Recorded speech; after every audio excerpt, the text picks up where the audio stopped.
Welcome to Business and Investing with Grant and Shelley, where we are enhancing your complete set of skills to build wealth inside and outside your business. Charlie, I'm curious. Have you ever made what I would call a rookie mistake? Never, Grant. I'm perfect. Damn straight. And I'm curious. Let's hypothetically say that you've made a rookie mistake. Just hypothetically deal with this. Okay, we can pretend. I can work through this exercise. All right, good. Are you someone that would accept and admit that you've made a mistake, or are you someone that would kind of sweep it under the rug or just like reframe it so that it felt like you never made a mistake? No, I'd admit it. I would admit it. You're a better man than I am. So this is me being Charlie, admitting my faults. So usually before we have a podcast recording, I will smash 2 cups of coffee over the 2 hours leading up to it to make sure I am caffeinated Grant. However, this morning, that is not what has happened. This is pre-caffeinated Grant, where he is waiting for a shot of espresso and almost a long black to get into his veins. Do you know what? Hold it right there. You are absolutely a bit flat. It's like the intro is slow and long. See, this is the problem. This is it. I need more caffeine in my life. Can you do the intro for me? Yeah, I got this covered. Ready? I'll imitate you. Ready? Get on the email list. Go to this URL. Hey, wait. Do you actually know what the URL is? That's not the type of question I want to answer right now. Have you been listening? I may or may not I hope know what the email list URL is.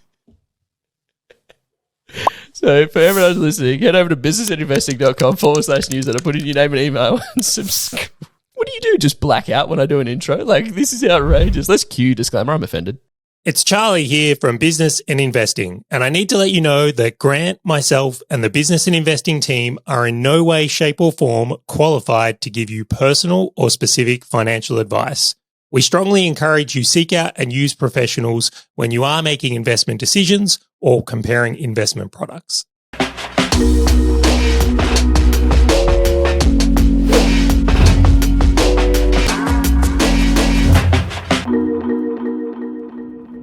All right, welcome to the podcast, Decaffeinated Grant. It's good to see you taking another sip there. This is going to be a fun episode. One I've been looking forward to is the review of 2023. It has been a interesting year, to say the least. And I'm a little bit excited because you and I are about to sit down in the coming week and talk about our 2024 goals, which is awesome, right? I think it's really special to have someone in your life that you can go to with your ambitions and essentially hold each other accountable, be each other's support, and have a bit of camaraderie along the way. And challenge each other. Oh, yeah, I'm going to challenge the shit out of you. If you play too small, I want some sort of like stick on the table, right? So we should sit across from each other, and then you say a goal, and if it's too small, the person picks it up and just gives them a little hit. And like you can grab it for me as well. It's both ways. No, we need a foghorn. This is boring. It's real offensive. I feel like this type of accountability in life has a real unique power, I will say. And I do hope everyone else in the world doesn't try and do this in a silo. It can be very difficult at times to hold yourself accountable or to think big enough or to be challenged in the right way. But maybe we do another podcast episode just on that. We're going to do the review today. All right. So straight out of the gate, we've prepared some questions, although we've answered these individually. So hopefully there's not too much overlap, but we'll find out on the episode. If you had to give 2023 a score out of 10, and you're not allowed to use the number 7, and you're not allowed to use any decimal points, how would you score 2023? Can I give explanations, or it's just... I want the score first, just the score. You always have to give me bumpers. This is outrageous. I would give it 9 out of 10. It's a strong score. Now, I will come back around for a explanation because I do have a question on that one. But I also gave the year a 9. Now, I knew that was going to come up. I could see it on the sheet that we both had 9s, hence the pre-frame on copying each other. All right, so what I want to ask you, what would have had to have happened to give the year a 10? Like, why was there a deduction? Because I didn't beat you. At what? Everything. No,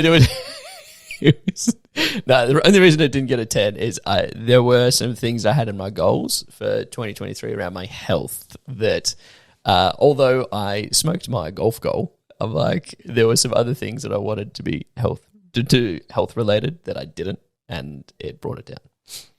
It's a very reasonable deduction. I like you've categorized this and deducted based on an outcome of the goals, right? Because you exceeded in other areas that would have given you a fair reason to bump up, and I suspect that's so. But it's a very reasonable outcome. I like the deduction there. What about you? What would have made yours a 10? I just have to admit it, straight out of the gate. There was a portion of this year where I don't like how I played it. I think there was a moment of, I don't want to say weakness or confusion, but they are definitely words you could use, where I became unclear on what I was trying to do. I got a little bit, which I don't want to spoil the point later in the episode, but I kind of will, where I became a little bit defensive. There was things happening in my world where I perceived that perhaps something was going to go wrong, and I don't like how I showed up for that portion of the year. If I had stuck to my plan and stuck to, I suppose we'll call it better, governance, had the right people around me instead of doing that, I would have given it a 10. Now, it wasn't a massive off-course moment or anything like that, but a year's a long time. And when there's a lot of things going on, whether it's family, whether it's health, there are these moments where we don't act our best. But to go a year where I do show up my best the whole time, that's what it would take to get as 10. Gee, I'm surprised you didn't give yourself a 6. Yeah, no, really talk that down, right? It gives it a 9 and then just berates it. It's just like shit, man. I'm so... Should we pick it back up Did you then? even year in 2023? Well, do you not find you're your harshest critic at times? Too right. That's right. But, no, hang on. You're a pretty harsh critic, and then me. I love that. Let's move to the next pick because it's important. I'll unpack that a little bit later. I'd love to get into some wins, though. Let's pick this episode back up. If you look across the year, what are the biggest wins been for you? You can't dance past the fact that you and I built an ad agency from scratch that didn't exist at the start of the year to doing 7 figures a year in revenue. Over. That is something that people build up to over a very long period of time.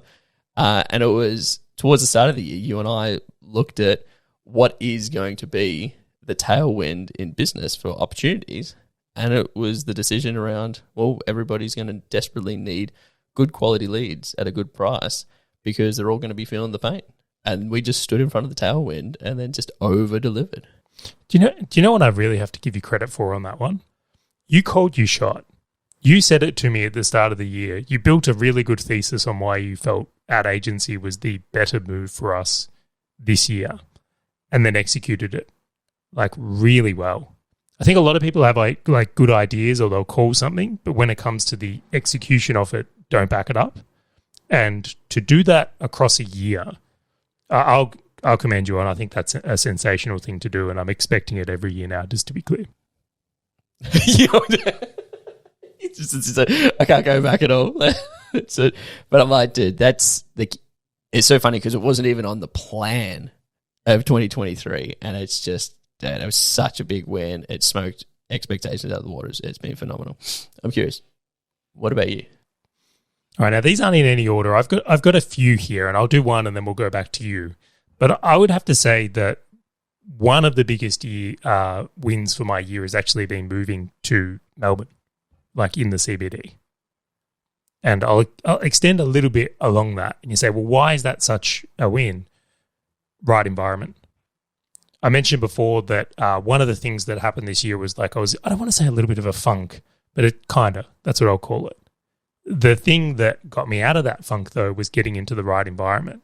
So rather than having a more pessimistic view on things that were happening around me at that point, getting to Melbourne, right environment, people around me are just winning. Who I'm spending time with are winners who are seeing the better things. I'm watching them win. It lit me up. It turned on a part of me that I'd almost forgotten about. And I think the rest of the year's results past that would indicate it. And you can see it on our P&L and balance sheet, right? Business started doing phenomenally better when I put myself into the right environment. Now, that's not to say I did poorly across the rest of the year. I don't want to frame that at all. And I feel like I might have been a bit of a downer on that intro. That there was let's call it a month period where I was not thrilled with how I performed. the environment was the thing to kick it out. Really was. I would concur. The way that you have showed up since like moving into the city has been insane. Like, you're out consistently at dinners, you're out meeting people consistently, like you are maximizing the use. But I will also say, like, there is a happiness and an abundance in your thinking. Like, it's just different. Like, it's almost like a semi-unquantifiable value add. Like, you can see it on a P&L, I agree. That's definitely quantifiable. It's definitely quantifiable. But I would actually argue that the other side of Charlie that I see, it's like, dude, it's like 4x better. Like, just the conversation, the way that you communicate, the vibe, the energy, the thinking, just all of these other elements is just a huge unlocker. So I would agree. That is massive for not just you, but also the family too. I think this is an underutilized strategy for many entrepreneurs.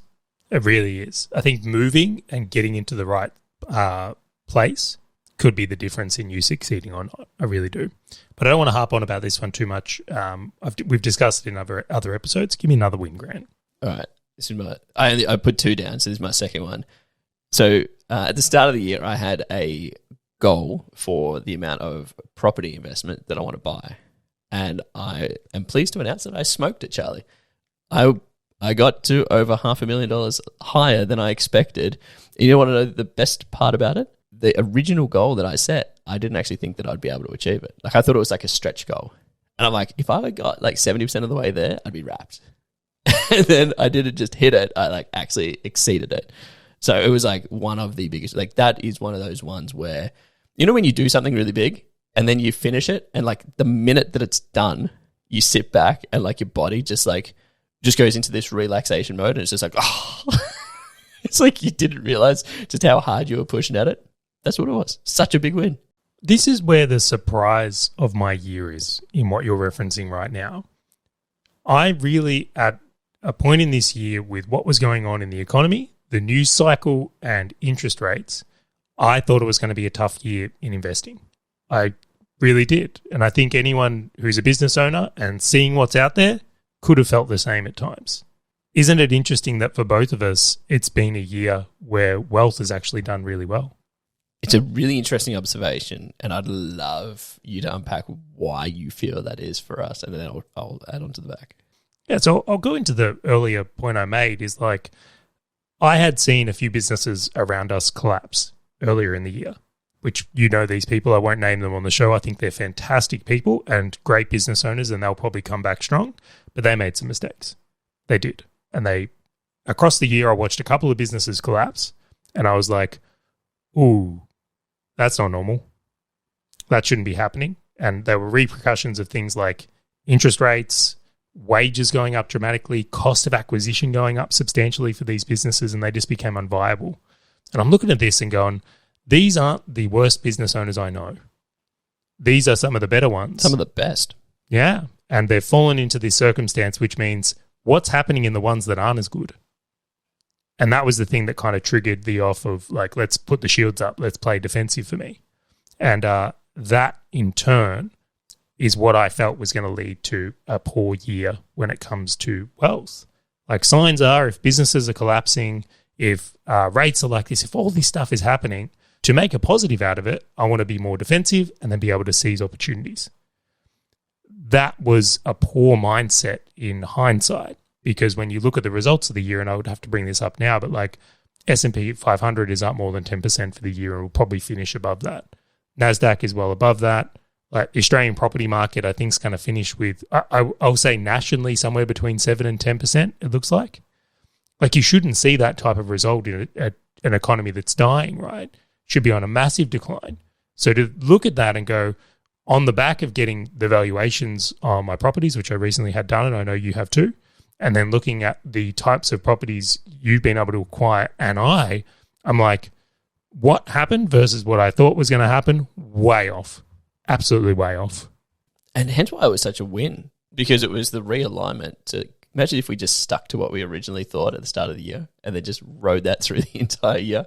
Hence why it was such a big win, because it was a shift, a change, a redirect midway through the year. Well, one of the most powerful things you can change, Grant, your beliefs. put that on a quote card somewhere. Is that one of your wins?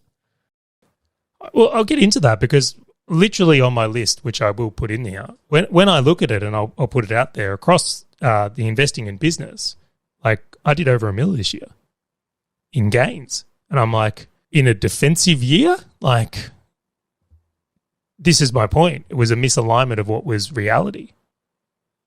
I will say it's interesting when you've got something to lose that you see the world very differently versus when you've got nothing to lose and you can play more aggressively.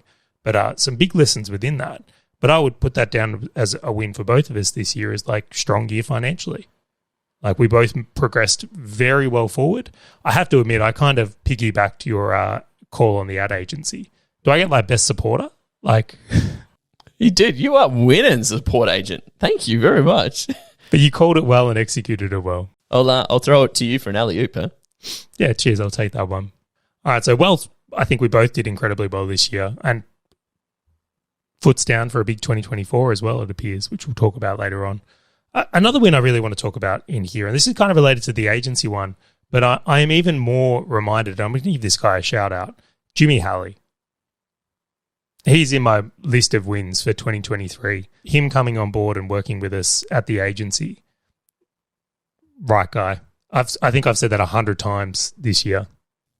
Totally. He gets one of the, what is it? The Wolf of Wall Street, One of Us GIF animations. Is that One of Us? I agree. I think that is such a good win. It's such an oversight. Well, I'll give you this here. It's like if I hit someone with my car, which I barely drive, so the likelihood of that happening is pretty low. But we'll call that and say that if something went really wrong in my life like that and I needed someone to come and bury a body, like I know I could call you, Grant. And don't move too suddenly just in case people realize you may have buried a body with me somewhere. But Jimmy's one of those guys. He's one of us. He's in the fold. And I just think what a magic it is when you can find people like that and bring them into your business. Like what an amplifier and multiplier it is. Where in other times, it's like we've had some disasters with hiring across this year as well. It's like they just don't have that effect. So huge win, Jimmy Halley. I concur with that. That's such a good call. And a great shout out. I don't even have any comments on the back of that. That is, I concur. I agree tenfold. All right. Now I can see I've listed out too many points on this one. So I want to give some special mentions on just other wins that I think are really important. I won at home this year. This year was a year I put a lot into my parenting and relationship, like what goes on inside the house and what I want my family unit to be. Man, I almost give myself an 11 out of 10 on this one. It's gone far better than I expected. And I am reminded that what you water grows. So to get some good wins in the home, to have great relationships within your home makes such a difference. And one of the things I got from Tom Bilyeu this year he talks about the necessity of the business owner to have a stable home, to have that environment to retreat to and grow from. And getting that this year in a really strong way has absolutely made a difference to business and just how I show up in the world in general. So I'd have to call that a huge win as well. And then one I'll just loop out for both of us here. Golf. How could you not put golf as a win of the year? If there's a podcast where golf doesn't get mentioned, I'm disappointed. But it totally is. Oh my gosh. That is, screw everything else. That's just the number one. Just ignore everything I previously said. I know this is probably going to run long now, but I really want to state this one of like, why would golf be such a win? And why would you even include it in this? I'm going to go through it. One of the interesting impacts, and a mentor of both of ours, Jamin Fraser, kind of highlighted for us is like, many people could draw the idea that if you play golf, let's say you play golf on a Monday after you record your podcast, hint, hint, kind of wearing a polo already. Let's say you do that. It's easy to say, well, you're going to go spend 3 hours away from your business where you're not working. Your business would do better if you didn't play golf and you worked. Right? It makes sense. You're putting 3 hours of effort more into business. You're taking that away or giving it to that for the result. But it doesn't work like that. Like you and I go spend 3 hours, honestly, it's like we're 8-year-old children. It's ridiculous. It's one of the funnest experiences. Like I've come home from golf and my cheeks hurt because I'm laughing and smiling so much. Now, the interesting idea is like if you've just had this experience where you're laughing and smiling so much, and that's the state you are in because of golf, when you get back from golf and you do business in that state or you do home from that state, do you get a different result? Like if you're showing up in a much better way because you have good things in your life, it's almost the knock-on effect to like, well, of course you closed that next sale because you rocked up in a good state. Well, of course something good happened because you rocked up in that state. And I think, have you ever had an experience where you've just been like in a shit mood and then things get worse? Yeah, and it's really interesting because from a business perspective, like you can be in a shit mood or a funk or have something go wrong, and then you stay like that for the entire week. Like it's almost like the best way to get through it, perceivably, is by putting more hours in and sitting in front of the computer more and trying to like push harder. When in actual fact, the reset is the thing that actually will help provide better solutions, provide better insights, and actually be the unlocker that you need. Hugely so. So that's like one part of it, right? Is the whole idea of like knock-on effects. There's compounds in how you rock up.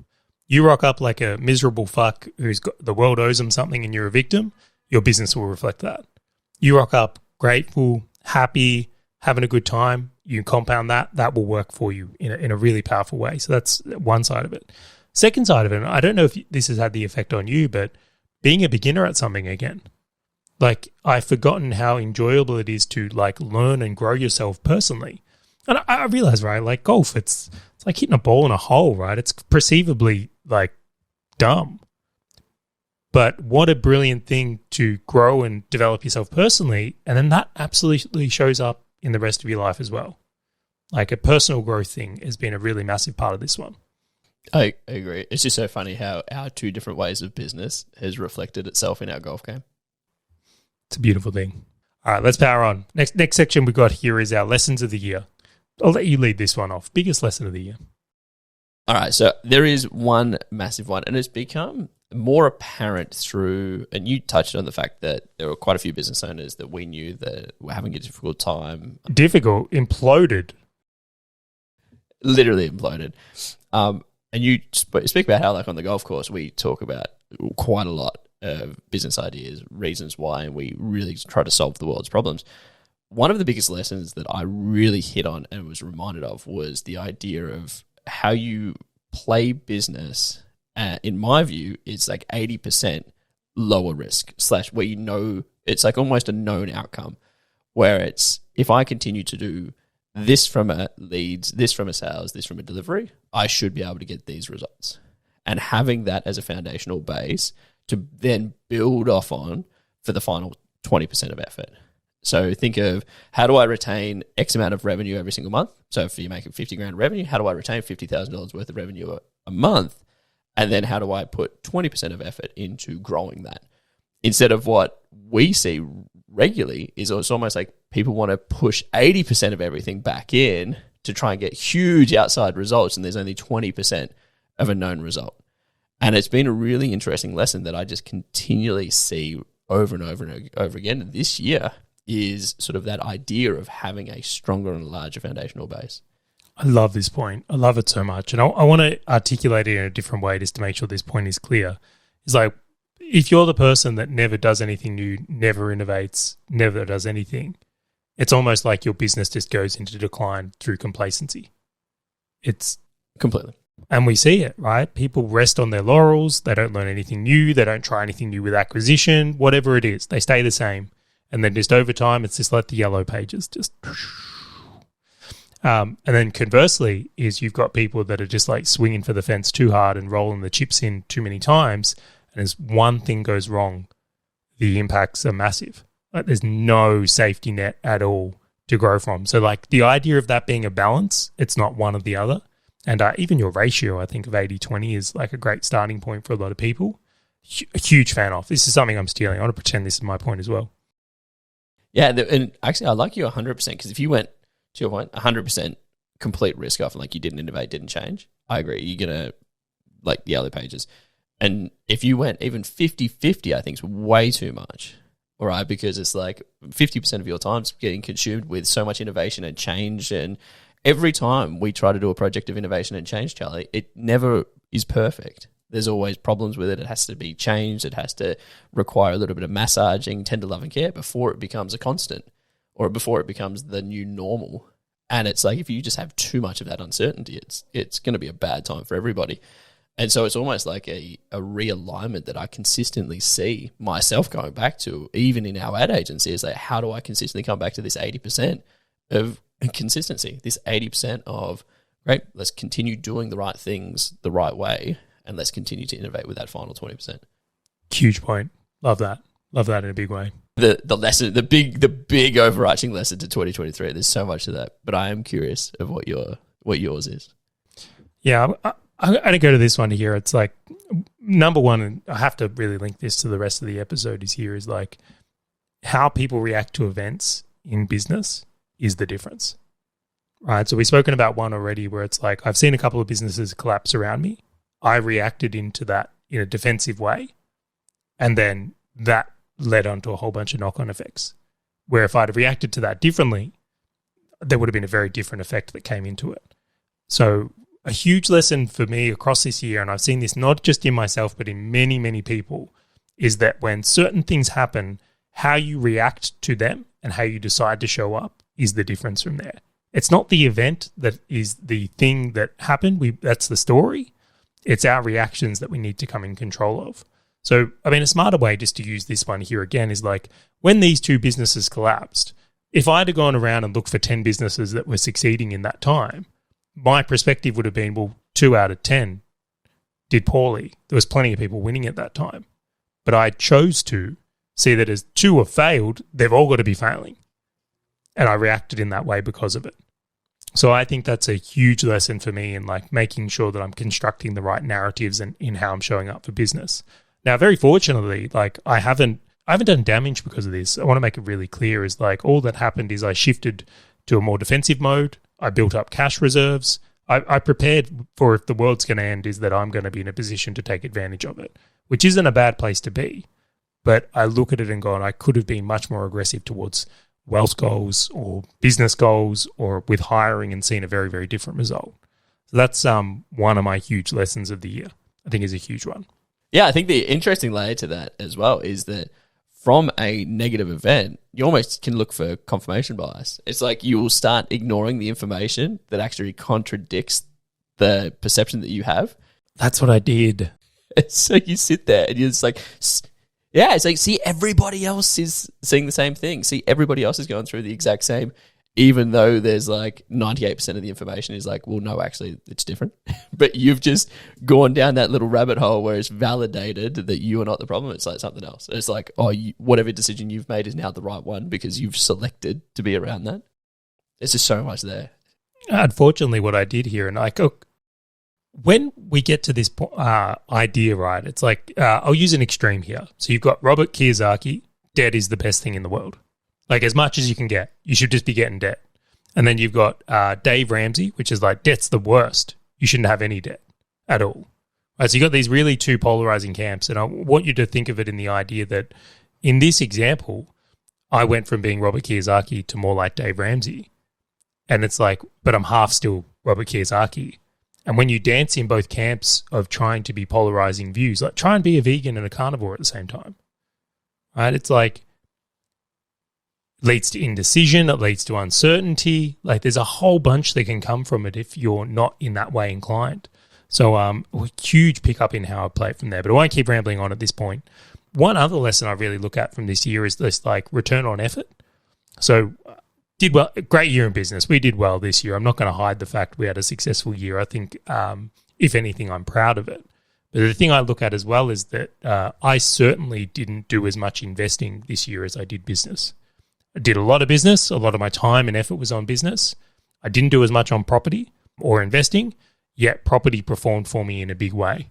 So a huge lesson I'm taking into this year is just like the effect of assets that compound is a miraculous thing again. It's so interesting that you bring that up. And I remember I was talking to you about this the other week. It's just how illogical the law of compounding is. Like we talk about the idea of compounding, but our brains don't think in that way. Like every time you think about growth, it's just like a linear line or like this little line that kind of goes up. And it's like, no, like compounding is just erratic, that the way the brain processes information is it does not understand the actual idea of compounding until, to your point, you see it and you look at it and you go, oh, wait, no, I am at this huge hockey stick moment of where compounding is just outsized returns, and I will continue to see that repetitively depending on obviously what happens in the market. But it is a point where I always have to be reminded of it.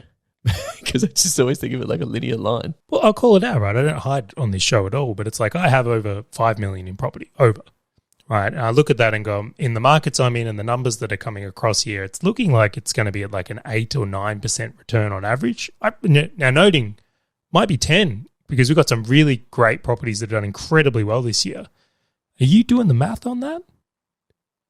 Like if it did 10%, that's $500,000. Like it's, and in a, a tax deferred environment where you only pay the tax on that when you sell it. And I think that to have that type of force in your life is a must. People need to have things compounding for them in the background. They really do. Not financial advice. Yeah, definitely not financial advice. I'm gonna just spin this around. I'm curious. Did you make any fuck ups this year? None. No, several. I'll give you a few here. I'll give you a few. Throughout this episode, I'm not going to repeat the story. Absolutely poor judgment on economy. That was a fuck up. Poor judgment. I thought things were going to turn. They did not. That was a mistake. So I'll own that one there. And the real lesson in that is playing too defensive. Like really playing it way too defensive, like the world was going to end for a brief period of time. That wasn't the whole year. And to be clear, it wasn't recently. It was like much earlier in the year. I've come good on that well and truly. And then the last one I'll put in here is like just not being clear on my beliefs. Like, do I believe in debt or do I not believe in debt? Do I think the inflation thing's going to happen or do I think being debt-free is the way to do it? And that's just an example for people where it's like when we're unclear on our beliefs, it makes it very hard to make good decisions. It really does. But they were my fuck-ups of the year. I love that belief one. Dude, I keep finding myself repeating to people, it's like, just have an opinion. Like, it's just, don't just rehash what everyone else. It's like, well, today I believe that, I don't know, property is a really good investment. But then, like, you watch a video and then tomorrow it's like, nah, property's not good. And then you watch another video and be like, yeah, property's great. And it's like, it's almost like going with the wind. Yeah, call your shot. If Merrill over here is going to pick ad agency and execute it, right? If you're going to be a property guy, be a property guy. If you're going to be a share person, be a share person. Like, you got to back it. You can't, if you flip-flop from vegan and carnivore every week, you're going to get the worst results of both, right? And I do respect the carnivores. To go in there and to say, all I'm going to eat is meat and then just do it, good on you. Clear on your beliefs. Massive dino burgers. Interesting. Dude, okay. It's so interesting how there's like an underlying theme around fuck-ups, right? And they go, we will just forever now swear on this podcast. Sure, I like how the little heading on the document even says fuck-ups.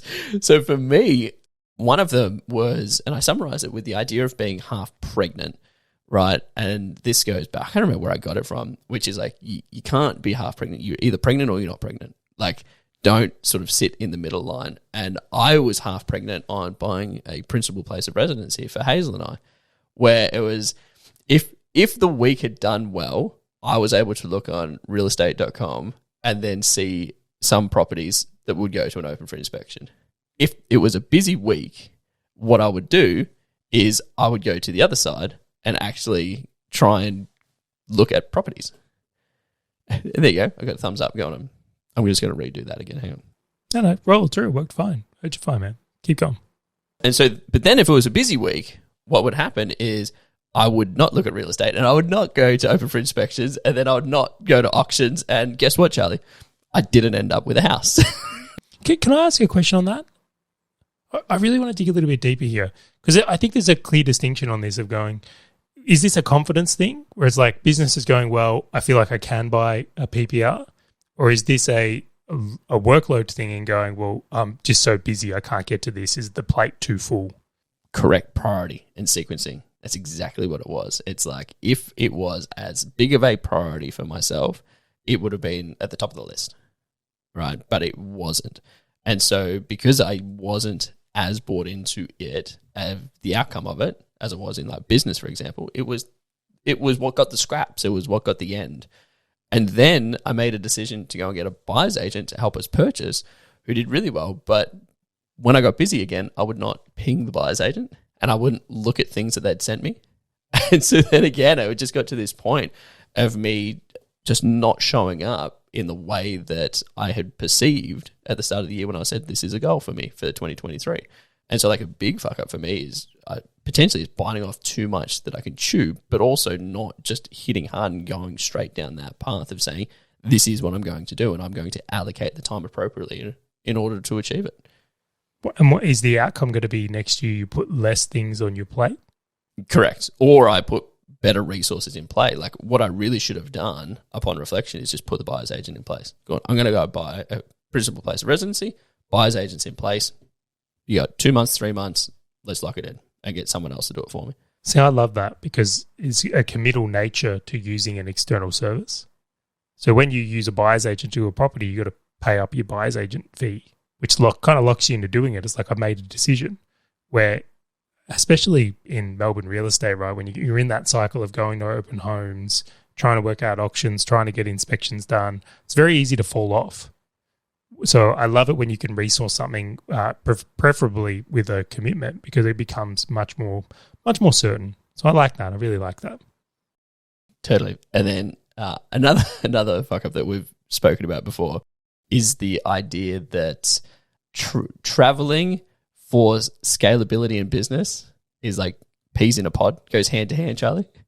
No, it is the idea that as you have got a significantly scaling agency, trying to also be highly attentive to a holiday or time away and doing both actually means that you just show up worse in both.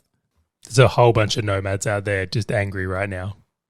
I was a digital nomad there before. But there is a slight difference to that because they're staying in the one location. Yeah, where it's like if you're trying to go out and see sites every single day and then you're trying to support clients at night, like you're just doing two things at 50% as opposed to one thing at 100%. And it's not that you can't do them both, but you just need to acknowledge the things that you have to forgive at the same time. So, for example, in myself, when I was traveling through like Europe, it was great. I'm sacrificing sleep to make sure that I can support the Australian time zone and the Australian hours so that the business is continuing to go. Now, I had a great experience across both of them, but to believe that there wasn't an impact to a significantly scaling agency, I'd be lying to myself. And I think that if I had my time again, it would have just been, all right, Charlie, we're gonna just hold steady where we are. I'm gonna go and travel for a bit, and then we're gonna go scale on the way back, as opposed to let's continue scaling and do both at the same time.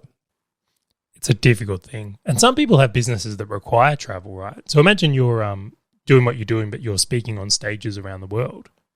Then really difficult. Man, this is such an interesting topic. I think you've got to acknowledge, right, if you are locked in your office, and not that you're locked, but let's say you've got a very consistent routine in your home life, your ability to go harder in business is definitely there because you're not using as much brain power around thinking or managing other things, whether that's time zones, flights, right, delays, currency exchanges. So when your home life is boring, I think it's easier to scale a business. I really do, because you can put so much more brain power into it. Now, that's not to say you can't travel and grow a business or do those things. I just think you have to look at like that is the optimal environment for going aggressive with growth, is having consistency at home. The converse of that, though, is like, I'm not sure it's necessarily attainable, everyone, not to have events come up in life. And it's not just travel, right? It's like, sure, travel is one of them, but like things go wrong. Life happens. So being in a position where you can slow things down or have some preparedness to it definitely plays a role here as well. Does this mean you're going to do a lot more travel next year? Yeah, let's load it up. Let's go. Woo! No, dude. You and I have got way too much on the cards over the next couple of months. Like, we have got the deck stacked. I know what I'm doing. As do I, and I will not be doing much travel next year. Now, we still have a few points on this sheet here. However, we are running long already. So what I'm going to say here, like, let's wrap this one up, and we will do another episode, just some of the best performers of the year with content and our favorite podcasts and stuff. We'll come back to that because there's some really important stuff in there, but it needs some room. I'll concur. I'll let you have this one.